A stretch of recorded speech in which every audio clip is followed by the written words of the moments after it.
Great. I believe it's recording now. So, um, okay, I'm going to get started. So, this session, we're going to be going through just a few pointers about the third assessment. Hopefully, it will give you a better sense of where to go, what to do, and give you a good foundation Yes. for moving forward. Yes. Okay. So, I'll listen to the one and I'll talk to you after. could just because I'm recording this for other students, if you could just put your mic on mute unless you have a really urgent question. But we'll have a quick Q&A afterwards, after I finish recording as well. So you'll have a chance then to ask questions. Thank you. Okay, so what are we doing today? Pretty simple, not too arduous. We're going to deconstruct the questions, figure out as a result what the questions are telling us to do, and work out a basic structure that you can sort of apply no matter which question you've chosen to work with. Okay, so overall, what this assessment is doing or asking you to do is choose a topic, figure out what the topic is telling you to do, and write a 2,000-word essay. Nothing too different to what you've probably done in previous classes. Not a weird kind of assessment like the previous one where there were slideshows and all of that kind of thing going on. This is the more traditional written academic essay. There are three questions, or three topics, I should say, that we're working with, and you choose one of them. The first topic is critically assess the relationship between the consumption of cultural texts and criminal justice policy. Use contemporary examples to illustrate your response. The second question is saying, critically assess the value of understanding lived experience in assessing criminal justice problems. Use contemporary examples to demonstrate your response. The third question says, critically assess the co-constitution of representations of criminal justice problems and lived experiences of crime. Use contemporary examples to demonstrate your response. You've got three questions, you choose one. What we're going to do now is have a look at each question and figure out what is it really telling us to do. The first question, critically assess the relationship between the consumption of cultural texts and criminal justice policy. Use contemporary examples to illustrate your response. Now, with any of these essay questions, you're going to want to look for the action words in the question. What I call action words, some people call them, the verbs, right? The doing words. And in this question, it says critically assess. So that is what you are doing in the essay. Critically assessing something, right? Making some kind of evaluation, a sort of a judgment, okay? Now, what are we judging or assessing in this question? We are assessing a relationship, all right? Some kind of connection between different things. What are the different things we're looking at, or the relationship? Well, in the question it says consumption of cultural texts and criminal justice policy. What's a simpler way of saying that? The relationship between people reading and watching stuff and how society deals with crime and related issues. Yeah? People reading and watching the sorts of things we've been talking about across the unit. Those are the cultural texts. TV, the news, crime film, etc., etc. And then use examples to flesh out, to help illustrate, to help clarify your answer to that question, okay? So basically, that's the first question. Make an assessment about the relationship or the connection between society reading and watching stuff about crime and how society deals with crime. That's a very simplified version of that question that should hopefully help you understand what it's actually asking, okay? The second question says, critically assess the value of understanding lived experience in assessing criminal justice problems. Use contemporary examples to demonstrate your response. So with this second question, the exact same doing word, the exact same action word, critically assess, make an evaluation, a judgment. In this case, what are we assessing? The value of something, the usefulness of something. What is the something? The role of lived experience in assessing criminal justice problems. And when we say assessing in this question, it means assessing in a broad sense, in understanding criminal justice problems, how we interpret them. So the question is saying, assess, critically interpret, critically make some kind of judgment or evaluation about the usefulness, the value of this thing that we call lived experience, and how we interpret, how we understand, how we make sense of criminal justice problems, issues to do with crime, deviance, law and order, and use examples. Hopefully that's clear, but of course we'll have a quick chat in the Q&A at the end to clarify, but I hope that makes sense. The third question says, critically assess the co-constitution of representations of criminal justice problems and lived experiences of crime, use contemporary examples, etc. The exact same action words here. Critically assess, make a judgment, make an informed analysis. What are we judging? What are we analyzing? The co-constitution of representations of criminal justice problems and lived experiences of crime. That's a bit of a mouthful. What's another way of understanding what the question is telling us to do?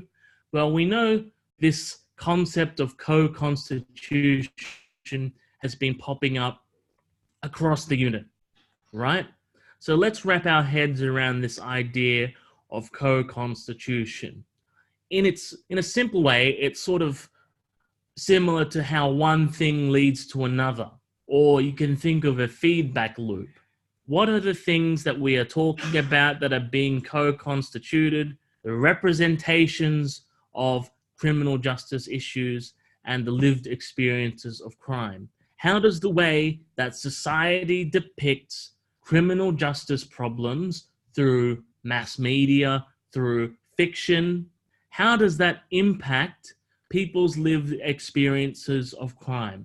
How does the way we talk about crime more generally shape our lived experiences of crime? That lived experience could be very minimal. We might not be a victim of crime. We might not be offenders, but we may also want to think about people who do become victims of crime, for example, and how their perception of the criminal justice processes that they are involved in are shaped by what they've seen on TV, what they've seen in Law and Order, or what they've seen in some kind of murder mystery film. This idea that maybe all crimes get solved through some kind of technical process and everyone's happy ever after, and the courts are all about justice for the victim, right? That's the mythology. That is the representation of the problem in mass culture, but that would shape someone's actual lived experience because they would have a very different expectation to what their actual experience of the whole process was. So that's maybe a silly example, but that's to help you understand what that third question is asking. What is the we want to assess, we want to make a judgment about this connection, right, between the co-constitution of representations of problems and people's lived experience. How does one thing shape the other and vice versa? And provide some examples. I hope that has cleared that up a little bit for you. We can talk about it a bit more in the Q&A after. If you're still not sure, of course, you can email me for a bit of clarification. But that's what that question is basically asking. We want you to make some informed commentary about how the representations of crime and the system connect to or inform people's lived experiences of crime and so on. Okay, so how do we start preparing for assessment? What do we have to do? We've started deconstructing the question, right? We've chosen the topic, right? We've done some work to figure out what is the topic actually asking me to do. And now that you've got some sense of it, the next thing you want to do, if you want to do this assessment well, is actually start at the end. What is your thesis statement? What's your conclusion? In other words, what is your direct, specific answer to the question? Academic essays, scholarly essays are not like Hollywood films where people say, oh, no spoilers, I don't want to hear the ending. Forget all that. If you're writing an academic essay, tell me the ending straight away so that I know where your work is going. You want to tell the reader basically what your position is, and then you flesh out the argument in the following paragraphs, okay? Maybe this sounds radical to you. Maybe you already do this, okay? But my advice for this unit, and probably other units, but definitely for this unit and this assessment, start at the end. Roughly, what's your answer to the question? Okay? So let's go back and have a look at a couple of the topics. Let's say that we chose topic 1, and it's telling us critically assess the relationship between the consumption of cultural texts and criminal justice policy. A really simplistic way of forming a thesis statement, your direct answer to the question would be, well, there is an important relationship between these two things. That's your answer. You'd probably want to put a little bit more detail into it, but that's roughly your answer. You would say that there is an important relationship between the consumption of cultural texts and criminal justice policy because those cultural texts shape public perceptions of law and order and crime. That might be your rough thesis statement. If you want to do well in these sorts of essays, answer the question. Don't just provide facts and theories and show that you're clever. Actually, don't forget to specifically respond to the question. And one way that you can make sure you do that is you figure out your thesis statement at the start. Of course, as you do more research, as you do more writing, you might adjust it a little bit, but you need some kind of starting point, okay? So first, figure out what your response broadly is to your topic, to your question. What is your conclusion? Because when you get that, we can move on to the next stage of preparation, which is what are the, let's say, 4 or 5 main points that you will argue to support your thesis statement. So those are going to be things like key examples, right? Use contemporary examples. These are going to be things like evidence, theories, concepts, statistics, that sort of thing. All right? What are you going to put in your essay knowing that you have limited word count, so you can't put every single fact in the universe in your essay? What are the 4 or 5 most important things worth talking about to support your conclusion? That will help you narrow down if you've got a lot of research and you can't figure out, oh, what do I put in there? Think to yourself, what's the most important thing? If I had, if I only had 5 minutes to convince someone, what would I bother mentioning and what would I leave out? Okay? Because that's the sad fact is you've only got 2,000 words. If you had 100,000 words, you could cram much more in, but that's not your task, right? So a reasonable expectation is that you're going to select the most important points, okay? So what are the 4 or 5 main points you'll argue to support your thesis? And those are going to roughly inform the paragraphs that you use in the body of your essay, okay? Now, what are the sources, the concepts, the examples, the theories you can use to support your main points that therefore support your conclusion, which is your answer to the question, okay? So you want to think about this stuff, try and sort them out in an order that makes sense. Don't just put the points in randomly in random paragraphs. Try and figure out, what would I say first? And then what would I say second? And what would I say third? Okay? It's kind of like, a story has a beginning, a middle, and an end. It's almost like that. Okay? So this is part of your preparation. Get some answers to these questions, yeah? What's your thesis statement? What are your main arguments? What are some of the readings and sources you are going to use and apply? Now, because this is a third-year unit, don't forget you want to do a little bit of linking your examples with concepts and theories. So you want to think about how bits of the theory or bits of a concept you've come across in the unit overlap with what's going on in your example. Sometimes it doesn't match perfectly. That's fine. These theories are not supposed to be theories of everything. They're supposed to be useful guidelines or useful frameworks for understanding situations. And sometimes a situation is more complicated, so the guideline or the concept helps only explain part of it. That's okay. Don't panic about that. It's to be expected most of the time, okay? So you want to think to yourself, how do the ideas, the concepts, the theories that you're working with match what's happening in your example? How do they not match, right? What's important is not proving necessarily that your example, your chosen example, is a perfect example of X, Y, Z, whatever theory. What's more important is you showing, what does applying this theory to my example actually do? How does this change our understanding? How does this improve our understanding of the topic? That's more important than panicking over whether your example is a perfect representation of moral panic theory or the spectacle or hyperreality or whatever else, okay? The way we use theories in this style of criminology and social science is, how does the theory help us understand things better?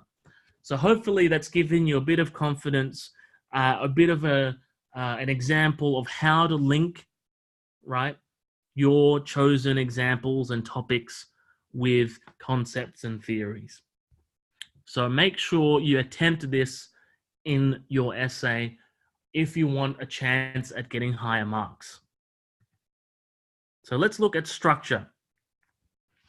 We all know essays have an introduction and a conclusion, and the rule of thumb is 10% word count for each of those. So we know that our introduction is going to be 200 words, 10% of 2,000. We know that our conclusion section is going to be about 200 words. Okay? So the body essay is going to be 2,000 minus 200 minus 200, which is 1,600 words, okay? So you've actually really only got 1,600 words to do the real work of the essay. Now, keep in mind, I'm advising students to also use their final body paragraph That is the paragraph before the conclusion, as what some people refer to as a crunch paragraph. And I would suggest allowing maybe 200 words again for that. So what's the crunch paragraph? I'll explain that and then I'll talk through the rest of the sections of the essay. The crunch paragraph is where you explicitly link your previous paragraphs and arguments together, where you provide a clear and direct answer to the essay question. I would advise doing that work in the crunch paragraph, not in your conclusion. And I'll explain to you why, okay? So the crunch paragraph is where you spell it out to the reader, right? Don't assume that they are inside your head thinking the exact same thing you are thinking. You tell them, okay, now, as I argued earlier, this thing and this other thing, when we link them together, we find out that the answer to the essay question is, and that's your thesis statement, your conclusion, right? So then, okay, what's the conclusion section for? Think of the conclusion in your essay as an executive summary, right? So if you've ever seen, a long report, it'll have an executive summary at the front for people too busy to read the report, basically. And that's sort of what you're mimicking in your conclusion section of the essay. A succinct summary of the overall argument. You're not introducing new material. You're not introducing new argumentation. It's a summary. And because you've done the work in the crunch paragraph of linking it all together, that's how you can get away with not introducing new argumentation in the conclusion. The conclusion is basically a summary of this is what this essay has covered, okay? Now, what makes a conclusion stronger, what demonstrates critical thinking, and what demonstrates you thinking and applying what you've argued to the broader world around you is some implications, right? At the end of your conclusion. It's the so what question. So what? You've written a beautiful essay. Great. Where do we go from here? And that's what the implication section is for. It's about moving forward. What do we do with this new conclusion? What do we do with this new knowledge? What might we do is a better way of phrasing that. So you might suggest, well, we need to change the way we do things. We need to figure out a better way of dealing with this criminal justice issue. We need to more research so we can figure this stuff out, okay? You don't need to panic about developing some brand new policy. That's someone else's job. Your job is to demonstrate and argue your answer to the topic. And as a result, you might say, this is where we should probably go from here. Right, so that's the conclusions and implications section. Let's go back to the very start of the essay, the introduction. Introduction is a very, very specific formula. It's a very specific structure. All you want in the introduction is a rough introduction or outline of your topic so that the reader knows what question you're referring to or what it is you're talking about. You need your thesis statement up front, right? This is what I said about how normally if you're watching TV or a movie, you don't want to know the ending when you walk in and start watching. Well, in an academic essay, you want to know the ending as soon as you start reading, almost, right? And that's your thesis statement, your conclusion. And then you outline the structure of your thesis, or in other words, the structure of your argument. This is how I'm going to argue my conclusion. And that's all that happens in the introduction, right? You don't explain in great detail the meaning of a concept or the situation with a particular criminal justice problem, right? You save that for the body.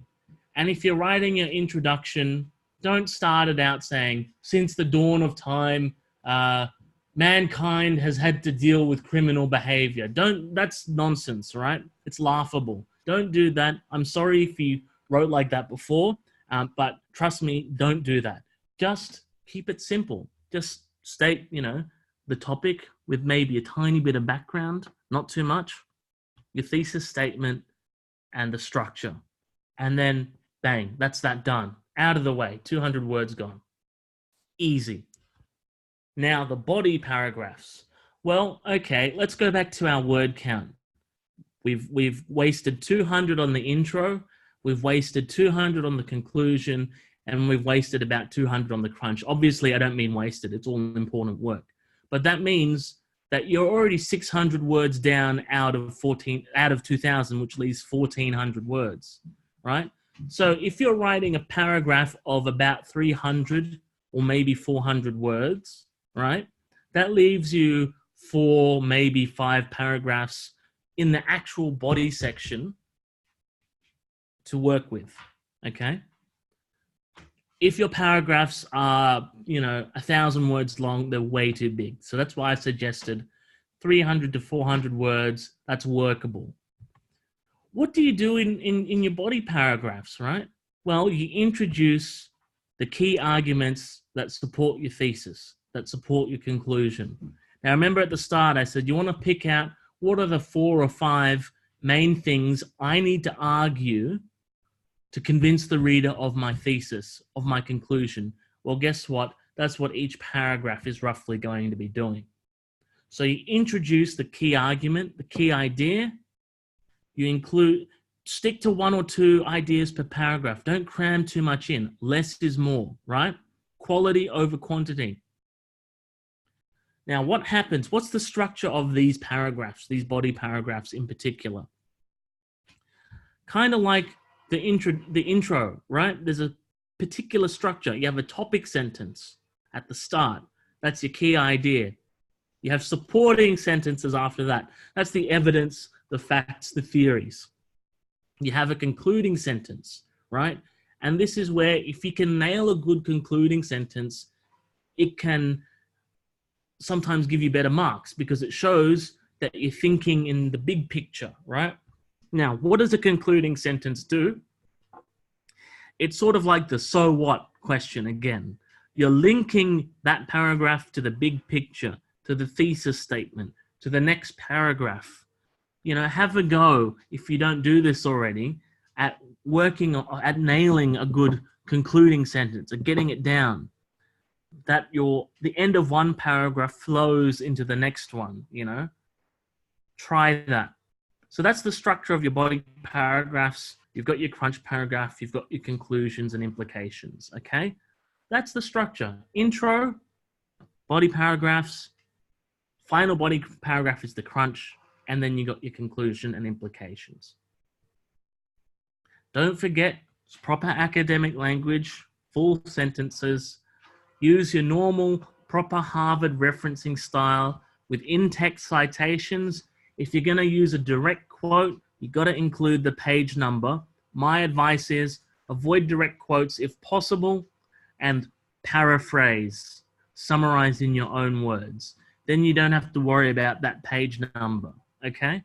And if you can join the ideas of 2 different sources together in your own sentence, then you can cite 2 different sources in the one citation at the end of your sentence. And that demonstrates that you've been synthesizing research, that you've been critical about it, that you've figured out where things fit together, okay? Also, in your reference list, it's just alphabetical order by last name of the author. You don't need dot points. You don't need a numbered list. That's not Harvard style. Don't lose marks unnecessarily, okay? If you're not sure, just Google Western Sydney Uni Harvard. A PDF will pop up in one of the very first search results. It'll explain how to cite different sources and all of that sort of thing. Okay. Now, I'm going to stop the recording now.